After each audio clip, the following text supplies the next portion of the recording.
guys, this is Dr. Tranell Steward, and I just wanted to come on to talk to you really quickly about my show Beyond the Beat that will be airing live on every Friday at 8 p.m. right on our Facebook and our YouTube live channels. And so make sure that you are tuning into that, like and share the page so that you can get the updates when the show comes on. But let me tell you a little bit about Beyond the Beat. Beyond the Beat is not just for artists. It's not just for musicians. It's not just for producers. Beyond the Beat is what's behind the noise, the glitz and glam. Whatever you're doing right now, the place that God has you in right now, what's behind that? What pushed you there? What got you there? That's what we are highlighting in the guests that we bring onto the show.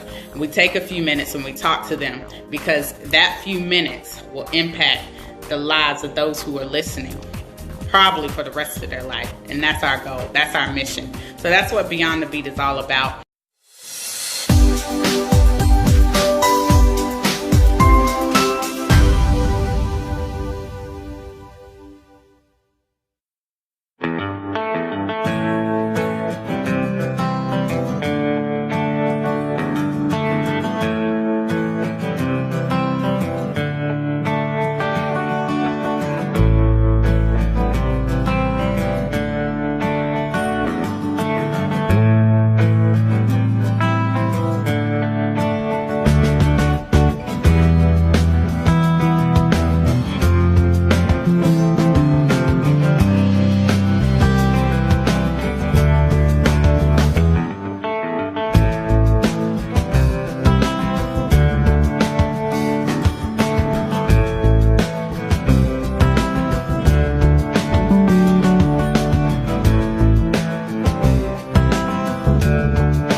Tranell Steward this Wednesday, August 21st at 9:30 p.m. and next Friday on Live with my friend, award-winning gospel hip-hop artist Jesse Mitchell, y'all. Hey, I've been anticipating this interview. Make sure you join in on social media sites. But listen, this is what I'm talking about. We're going to have a very special guest in the studio with me, Mr. Jesse Mitchell. If you have not heard of this guy, shame on you. Shame on you. He got some good stuff, y'all. Good ministry. Y'all make sure you look him up. Tune in and support Live Beyond the Beat.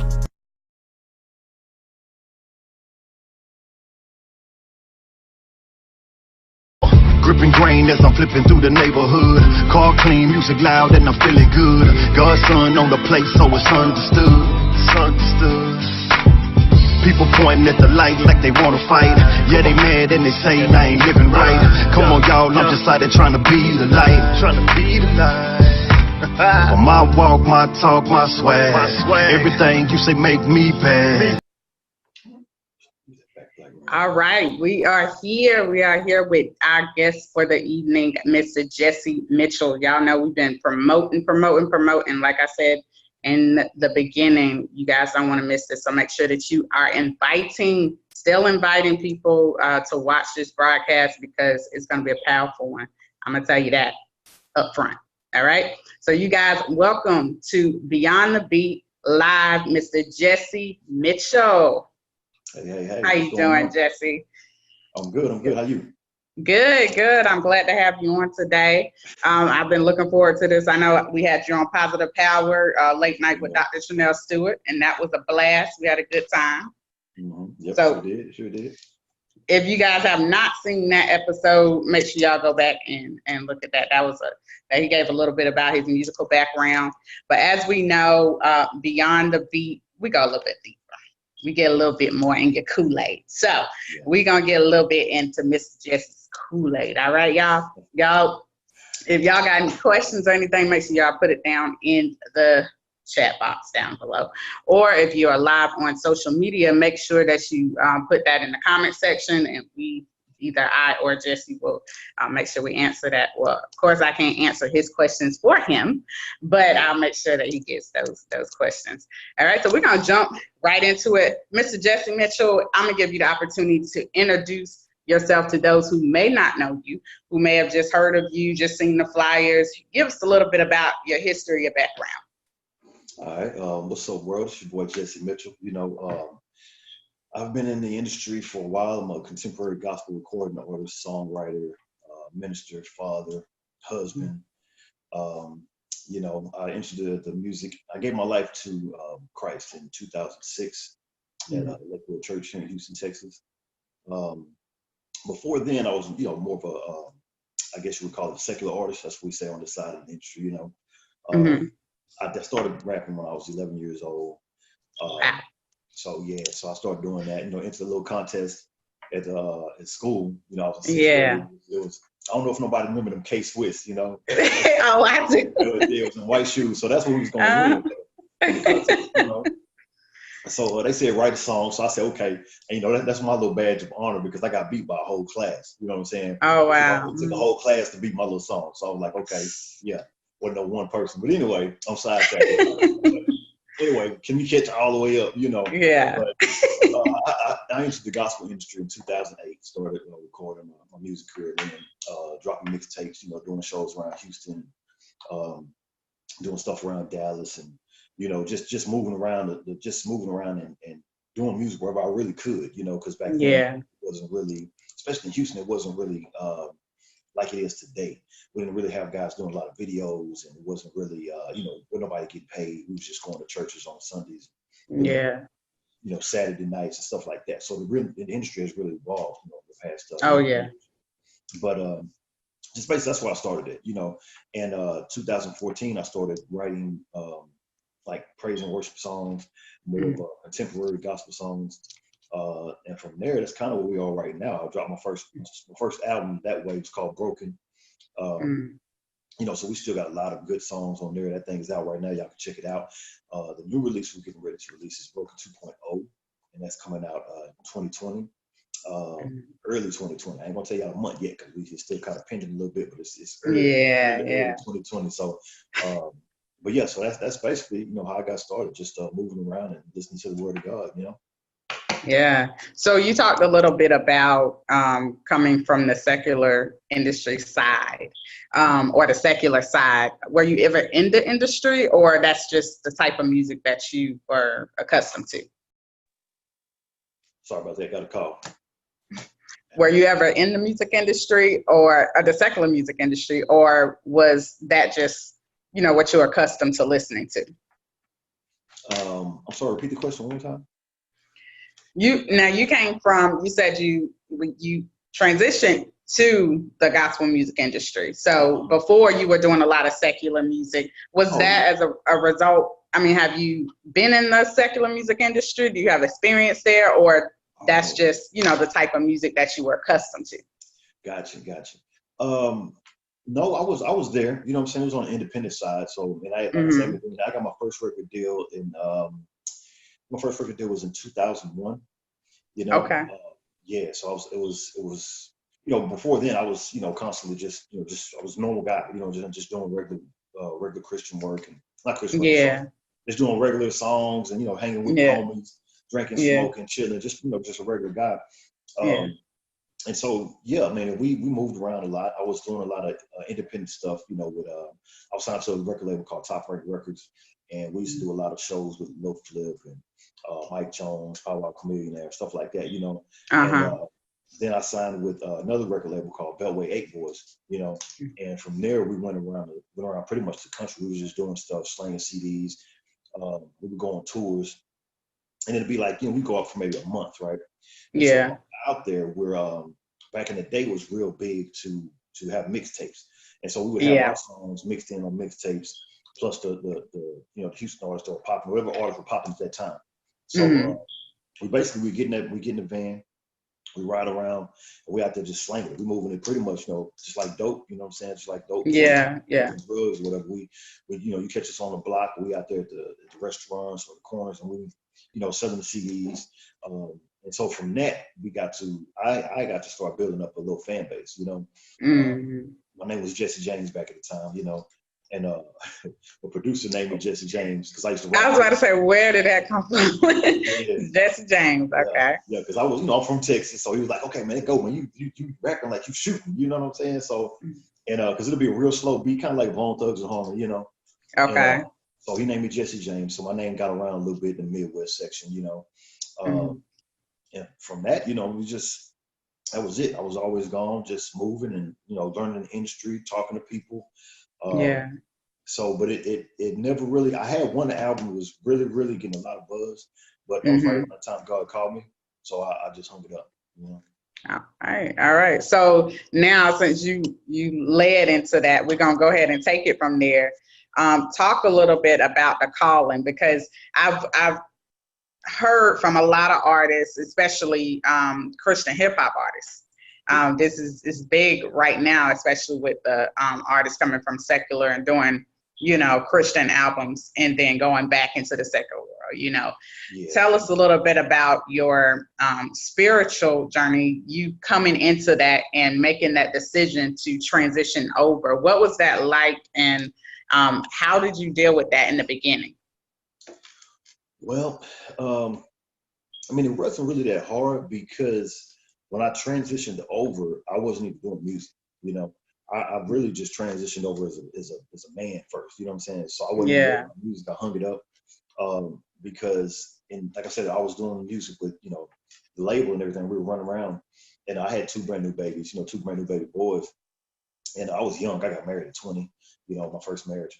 I was 20 years old, and so I had my first son, I was about 24, and we were going through stuff that young people go through anyway. But that, I was out here trying to chase my dream, so I wasn't really bringing home any money, none of that. So I kind of just, we fell off, you know what I'm saying? So we're about to get divorced and all that kind of stuff. So then I really started to do the music. But through that situation with, getting divorced, going through the music, the heartache, the heartbreak, all that kind of stuff, I pretty much said, you know what, I'm through with the rap.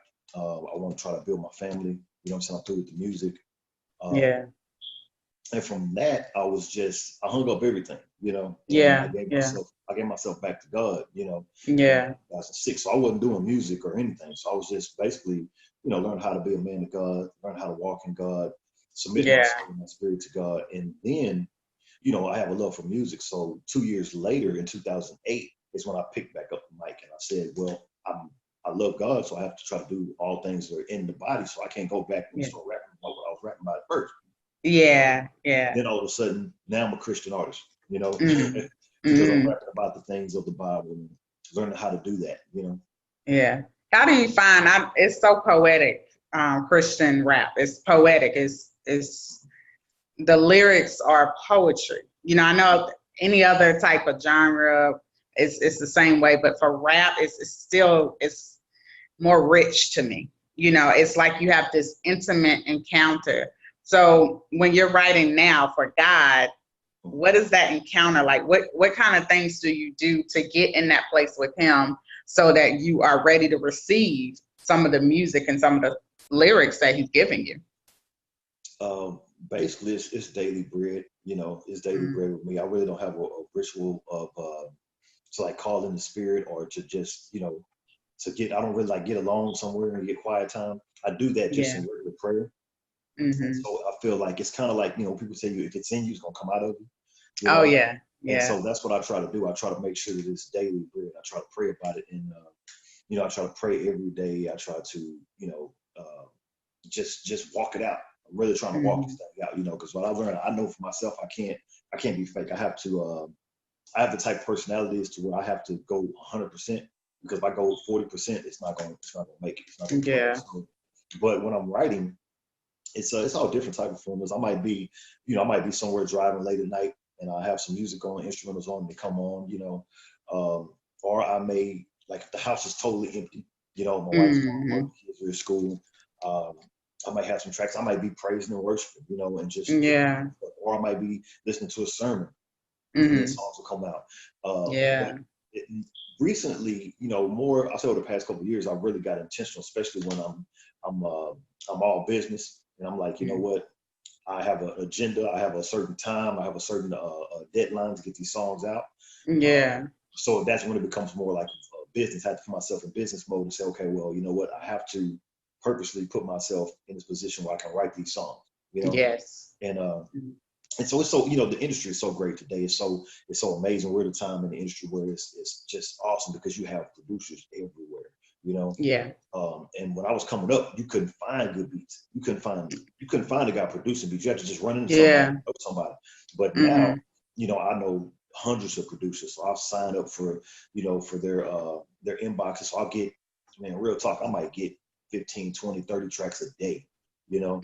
So there's always have material coming out. And I'm the type too, as soon as I hear the track, I really can't meditate on it too much.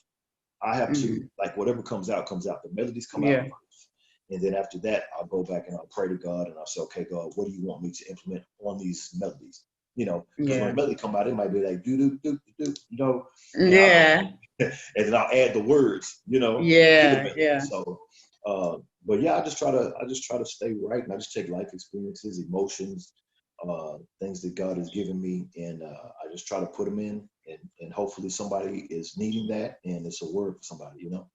Yeah, I know we talked a lot about before on a previous show about you know, being intentional, having the things inside and it coming out. That's so important, that if we're feeling ourselves with God's word, if we're doing what we're supposed to be doing, then that stuff is going to come out. Whatever's in you will come out. And that's a powerful statement. And it's a powerful nugget that a lot of people don't really grasp until they need it, you know, and they don't understand. That's the thing that gets you through the seasons and different things that you're going to have to experience. So tell us a little bit about maybe some things that may have happened, maybe 2 or 3 experiences that you have had that has been very impactful for you, helping you to kind of get through different seasons in your life.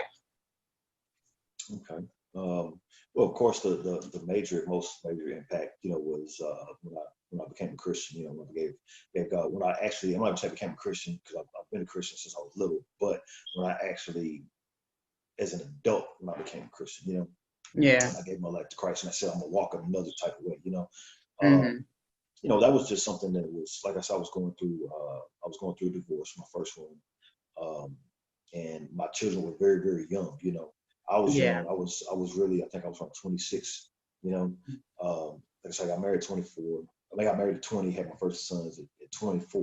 And then so I was about 26 years old. So my kids were real small, you know. Yeah. And so I was really, really just now learning how to be a man, learning how to take care of responsibilities, and learning how to you know, be an adult, you know, at 25, 26, you know. And so that really shocked me. I mean, it really hit my world, because it was like, you know, man, what's going on? Wait a minute, you know. My foundation was shaking and my pride was hurt, you know. So that was a experience that really, really shocked me to the core, because I had no one else. I had no one else to take that pain away, you know.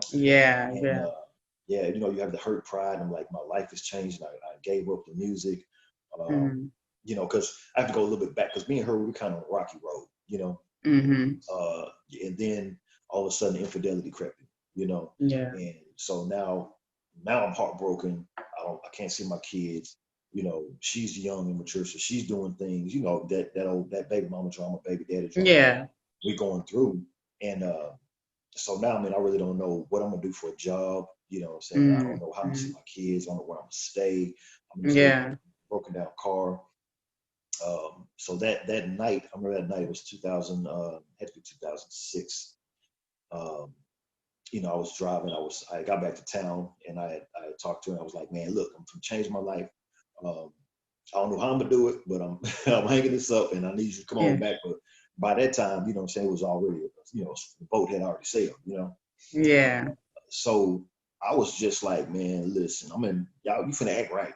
You know, that's the mindset. I mean, you got to act right. And so, you know, that's what I said, pride come in, you know. So I'm riding around, I'm drinking, I'm upset, and then my car breaks down over here in Houston. My car breaks down, and so thankfully my car broke down because, like I said, I'm just being real transparent. Some people might not be ready for it, but I had a loaded pistol. You know what I'm saying? I had been drinking, I had been smoking. Yeah. I was upset. I wasn't in the right mind state, and so anything could happen. Yeah. Anything could happen. I could have hurt myself. I could have hurt her. I could have hurt, anybody, Yeah. So luckily the car broke down. And so when I got out of the car, I'm trying to fix it and cursing and I'm upset and everything. So I look up and I see Lakewood Church. I'm close to Lakewood Church. And I believe this is actually one of the first services they had in Lakewood. Oh, wow. Yeah. Is that Joel Osteen? Yeah, that's Joel Osteen's church. Okay. I wasn't sure. I was scared to ask.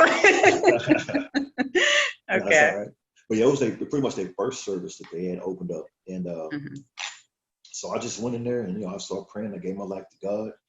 And I never looked back from that point. I have a little bit, but not as far as turning my wheel or turning my life over and saying I'm not going to follow Christ, Yeah. So that was something that was really, really impactful. And it drove me to my knees and it drove me to God. And once I got there, God started to, he started to fill me up. He started to fill those voids and feel that hurt and showed me that, everything is going to be okay. And from there, I went to truck driving school.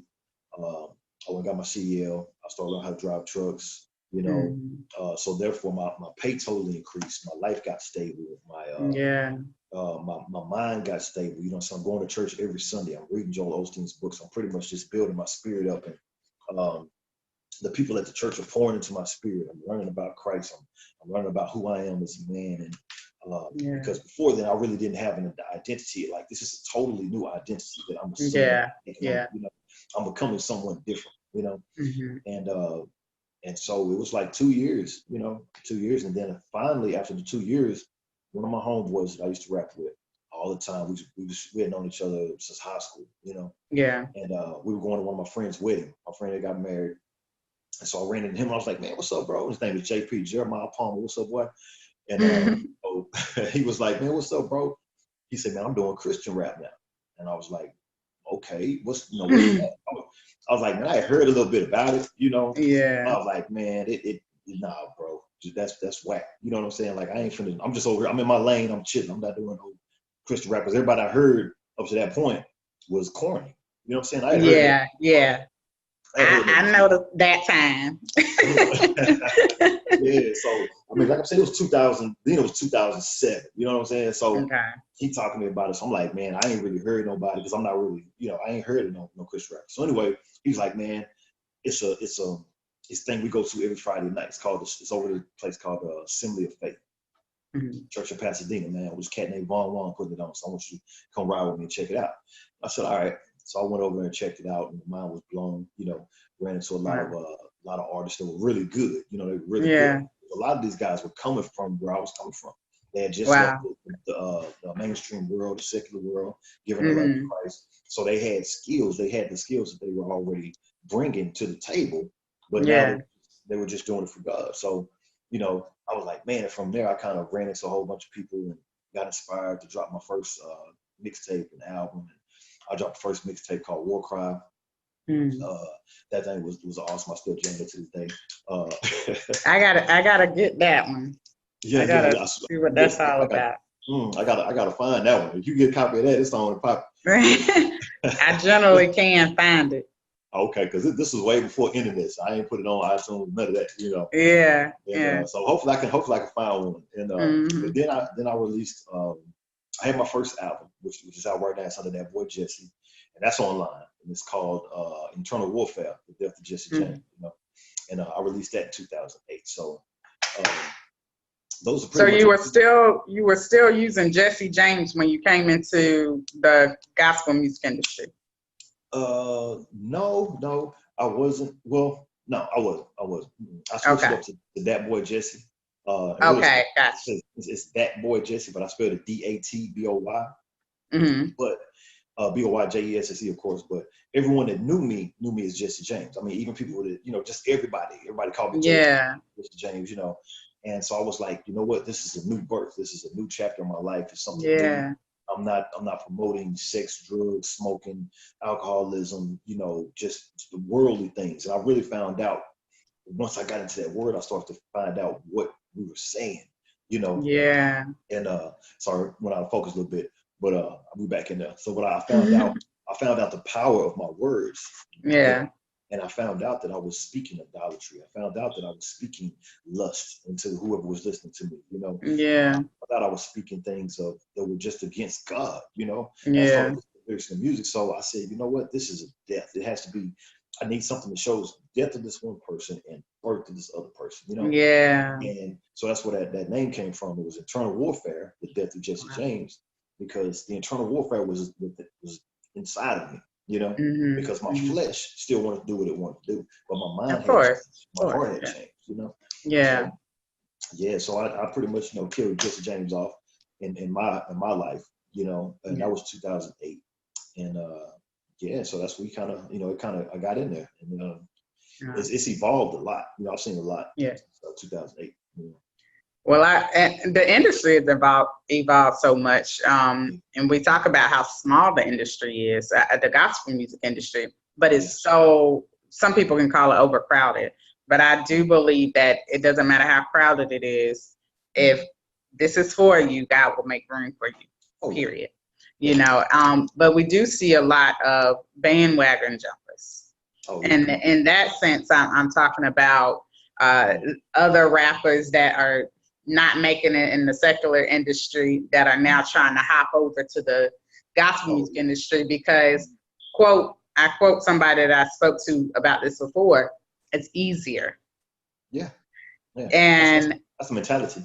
Yeah, that's definitely a mentality, because I don't believe it's easier, because I think there's a lot of people that are still coming out, a lot of artists that are still coming out and still struggling with the fact that they don't feel successful. And I think the mindset has to change once you change your name. Once you come over to doing it for God, the mindset has to change, because your mission changes. You know, your vision changes. And we have so many youth that are coming up. I mentor youth. So I deal with a lot of the boys that, you know, they got skill, whether that be in sports or, you know, music, is always one of those two things. And it's because they're looking at the glory of that position, you know, and they're missing the opportunity to really have their lives changed and different things like that. But the thing is, just like you came into this industry and you didn't know any Christian hip hop artists, like I said, I work with kids all the time. They are shocked at some of the stuff that I listen to. They're like, that's gospel? You know, that's gospel, you know? And I was playing your single, My Walk, the other day. My son loves that, by the way. He loves it. So I was playing that in the car, and he was like, Mom, who is that? He always try to meet new people. But my son is 14 years old. My oldest son is 14 years old. And that catches his attention. Like, he's around so many kids that are doing and living in different type of lifestyles. And I love the fact that he can hear something like that and be encouraged in his faith. And one of the biggest things he told me about that was that he said, I don't have to live like everybody else. And I can still be me. I can still be, because he's very popular, you know, and that's a good lesson to learn at that age. But you have a lot of kids that have not heard any Christian hip hop. You know, the beautiful thing is that we have a lot of you guys that are coming out to these local areas and really ministering to these kids. And I think that makes a big impact. So I'm grateful, you know, for that, to be able to be connected with so many artists that are doing that, serving, you know, in these communities. But I also think that it affects adults in the same way, because you have so many that live a certain way and they still don't know.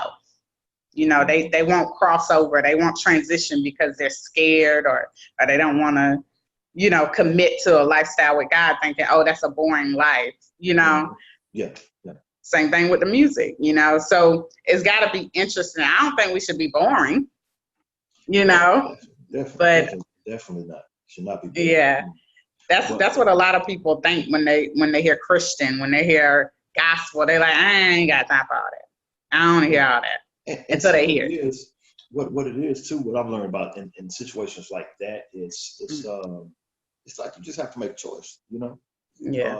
Because even in the Word, God says that our sheep will know our voice. If you have a flock, He's giving you a flock. The sheep will know His voice.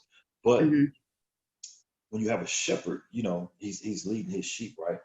And so it's like when it's time, when you get to that place, people have to be ready to actually change their life, change their mindset. That's true. No matter how much we say it's hype, or we say it's car, we pump it up, it ain't gonna matter, because if they're not ready to switch their lifestyle, they're not gonna do it. To me, I've learned that, and really I try to say, I want to make sure I say this the right way. Some people try to eat me up when I say it. Let them go at it. I've never really been. I was at first. I was always about chasing new people and bringing new people into the Christian life, and being an evangelist. Yeah.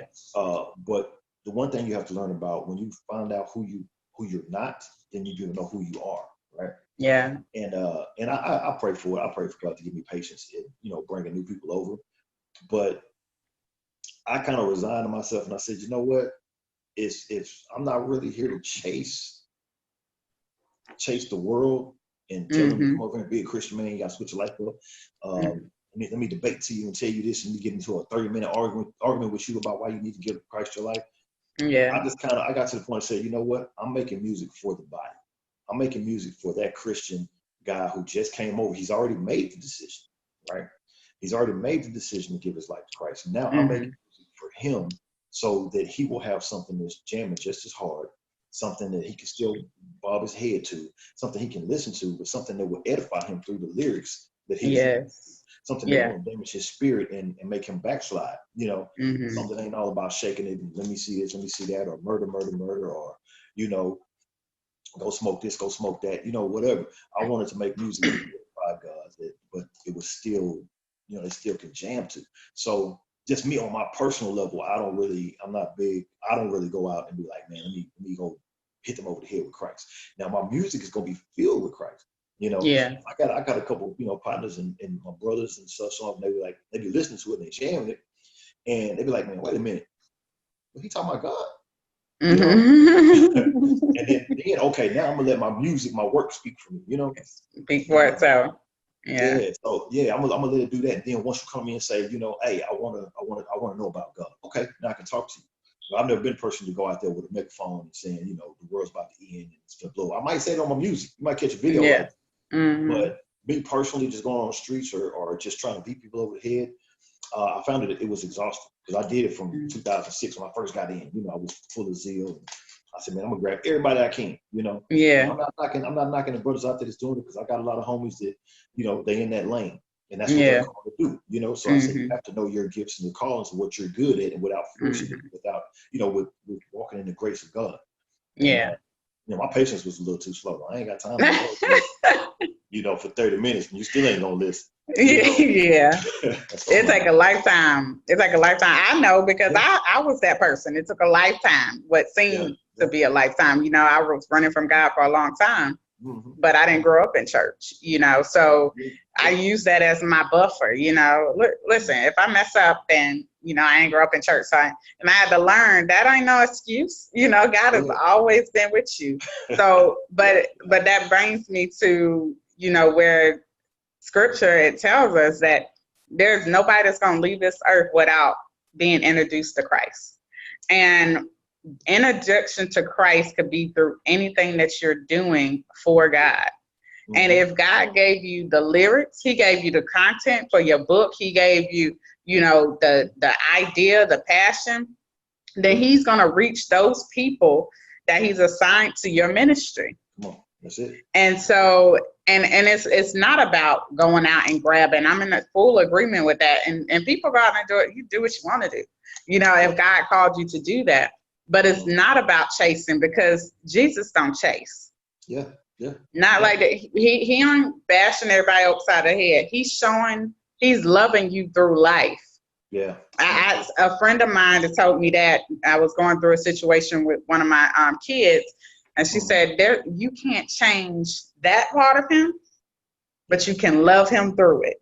And I said, that's what I needed to know. I needed to know that because I needed to know I didn't have all the answers. I wasn't going to be able to fix everything. So I released that. That's how I truly was able to release life, period, and give it to God. Yeah. You can't make people be saved. You can't make them come, but you can show them a life that's worth living. Mm-hmm. And then love when they do decide to start asking questions. And if they fall 7 times 70, you're going to always be there, but you don't have to chase it because everybody has free will to do what it is they're going to do. And I believe that the call of God is so strong. It's hard for people to really reject that. Mm-hmm. Based on your experiences, I've been through some stuff. And I've heard, other testimonies when people go through things and they shut down on God. And I believe that it just depends on the person, the mindset of the person and what they want. Yeah. Because you're going to have some things that happen and it's going to shut you down, bring you to your knees. And you have to make a decision. Yeah. If you want the easy way, and if people look at that and say, look at God's way and say that's the hard way. But he said, you ain't got to do nothing but obey me, love me, focus on me, and I'm going to take everything else and put it in order, right? Yeah. So that's the easy way. And I learned, God, I'm going to take the easy way and let you just do what you do because I'm sitting out here stressing, going through tantrums and depression and all this kind of stuff. And all you said to do was depend on you. And I could have avoided a lot of that stuff, so, and it's not to say that we don't deal with issues like mental health and different things like that. I was clinically diagnosed with depression. So I understand, that is real. It's real, but we got to be educated and educated in the word. When we're educated in the word, that's when, you really can see some major changes. And that's when those things that are inside of you begin to come out. And so when depression comes on you, when you're in different seasons, when you're questioning whether you should go to God or whether you should stay and do what you want to do, those things, you battle with those things because of what's going on the inside of you. If you're feeding yourself crap, crap is going to come out. Yeah. And that's where the battle is. I mean, that's an internal warfare I'm talking about, Yeah, yes. Yeah, real talk. So you have to, you got to know that, and that's part of just being a mature Christian. When you start growing up and you start realizing that, you know what, I need to be in his will, Yes. Because it's so much easier to be in the will of God versus, like you say, you're trying to stress and you're trying to figure out how I'm going to do this and how I'm going to do that.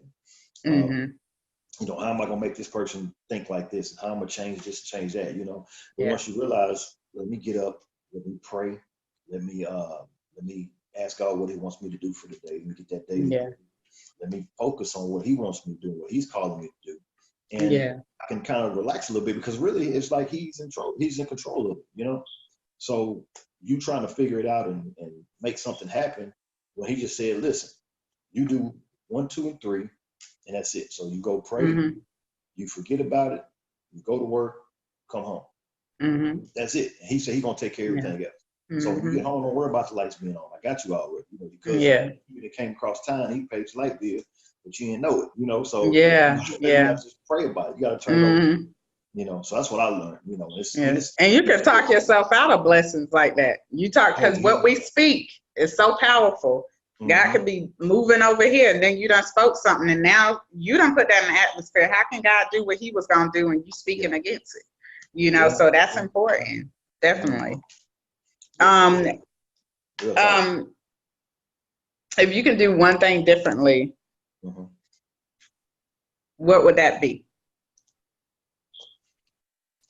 And that's whether childhood, adulthood, from the experiences you've had, the lessons you've learned. If you can do one thing differently, what would that be? One thing I would do differently. See, that's a rough one. That is a rough one. I'll go ahead and say Because I'm kind of like, the way my life is right now, I really wouldn't want to do anything differently, because I'm here where God wants me to be right now. But yeah, if I could change anything, and I feel like the one thing I would change in my life would be that I would take piano lessons when I was young. When I first started, when I was 11 years old, first messing around the keyboard. I wish my parents would have put me into piano. For real. Yeah.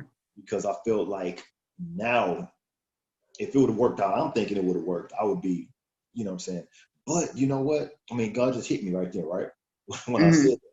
Because if I had learned piano, if I had changed that, then who's to say that I wouldn't have blew up? Yeah. I would have been JD, Jermaine Dupri, or, some guy on the secular side, and maybe I wouldn't have given God the time of day because I had the skills. Yeah. And I would have got at a young age. So, I mean, I got a record deal. I got 2 record deals without knowing how to play the piano, but so, I mean, I really wouldn't change anything about my life. I really wouldn't. Yeah. Yeah, because I believe God it's all divine. It's all, I'm right where I'm supposed to be, I like that answer. That's actually what I thought you were going to say in the first place. Because we have to understand that our experiences teach us something. If you come out of any season without a lesson, without knowing something differently, or being changed in some way, then, I mean, you can't go back through the season, but I mean, come on, you're going to keep going through those cycles until you get it, and that's not fun. That's not fun. So, I mean, the fun will last for a little while. You enjoy it for a little while, but then that'll run out. And then the things that we need to change will be revealed, and God will, keep taking us through that. They went and they had to go in that desert for 40 years. Why? Yeah. When God could have got them out in a day. See. And it's the same thing that we're doing right now.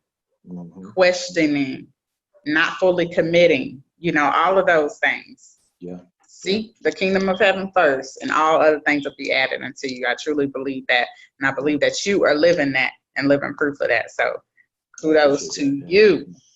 All right. The last thing I want to give you an opportunity, Mr. Jesse, to give some words of wisdom. Take 30 seconds and encourage our listeners, our viewers here on Beyond the Beat. I want you to give them 30 seconds of wisdom from Jesse. All right. Well, 30 seconds of wisdom would be from me. I would talk to you guys and say, listen, keep God first. If you keep God first and you put him first in everything, I mean, when you wake up in the morning, give him those first 5-10 minutes, when you're dealing with your finances, give him those first 10%, and it really does make a difference. Just keep God first and pray about everything. Have good character, you know what I'm saying? Because your talent will get you there, but your character will keep you there. So that means just be a man or woman of your word. When you say yes, commit, say yes. When you say no, let it be no. And there's nothing wrong with saying no. You can't tell everybody yes. You know what I'm saying? Yeah. So you say no, and you say it in a way that you're just being honest, and no, and you know what I'm saying? And then you say yes, and you commit to that. If you say you're gonna do something, your stomach start hurting when it's time to do it. Hey, you just gotta do it anyway. Soldier through it. But have good character, keep God first, and man, that's it. Just keep God first, and keep good character, and be a man or woman of your word. And, you'll go far. Amen. Amen. That's wonderful words of wisdom. That, in a nutshell, is commitment. Commitment to yourself, commitment to your goals, commitment to living a life of just devotion to God. And again, knowing that doesn't mean that you are shut out from the world. That doesn't mean that you can't have fun. That doesn't mean, it means that you now entered into a life worth living. Yeah, it's about your walk. It's about your experiences. And if you got people that drop off because of that decision, then they needed to go, and so, I'll say they wasn't with you anyway. If they, I want everyone to be encouraged by that. This has been such a blessing to have you on, Mr. Mitchell. Thank you for those words of wisdom. We are going to now take the last few minutes to check out your video, your current single, My Walk. All right. So everybody, tell us how we can find you. Y'all can hit me up at jessemitchellmusic.net. That's my website. It's one-stop shop. Everything is on there. Matter of fact, I got it on the cards. It's probably, I don't know if you can see that or not. I was wondering what that card was you've been playing with. Yeah, that's my stack. You know, so I stay ready, Mr. Stay Ready. But yeah. So y'all hit me up at jessemitchellmusic.net. When you go there, you can enjoy videos. You can see things I've been doing. You can hit up my Instagram, Facebook, Twitter, all that good stuff. I was about to say MySpace. I'm tripping. You love MySpace, don't you? Yeah, I've been talking about that MySpace, boy. I miss MySpace. It must be coming back. It must be coming back. It's for musicians now, I think. I think it's for like writers, musicians, stuff like that. So I need my check though. When I come out, I need my check for the promo of MySpace.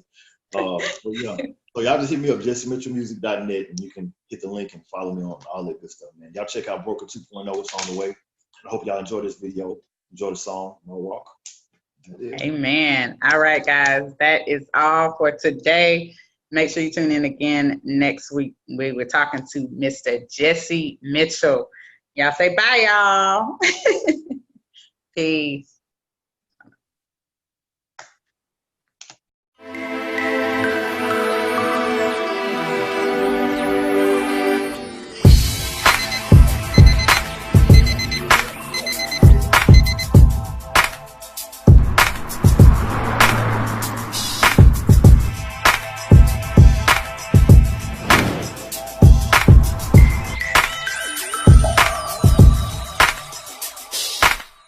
Waking up to the light of a brand new day.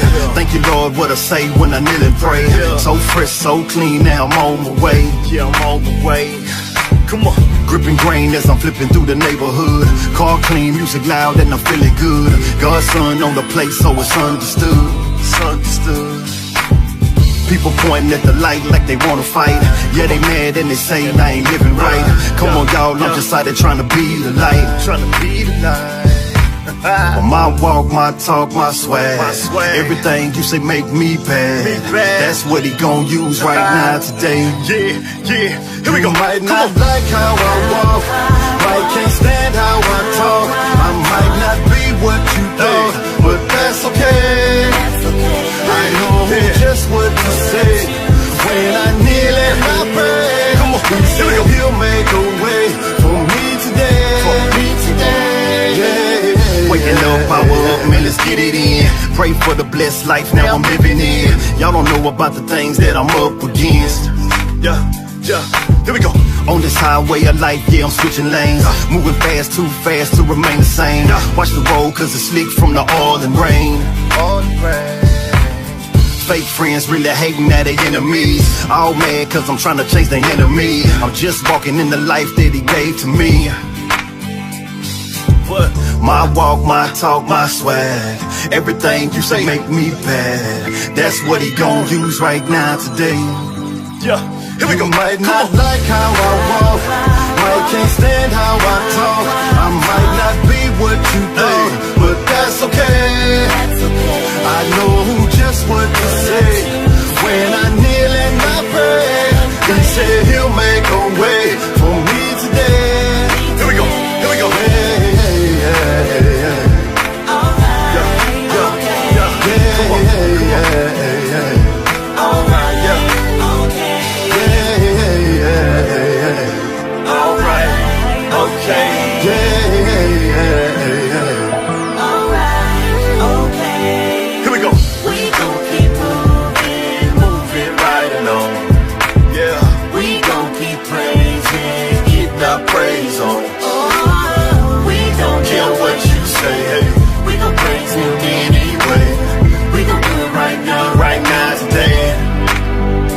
Might not like how I walk, might can't stand how I talk. I might not be what you thought, but that's okay.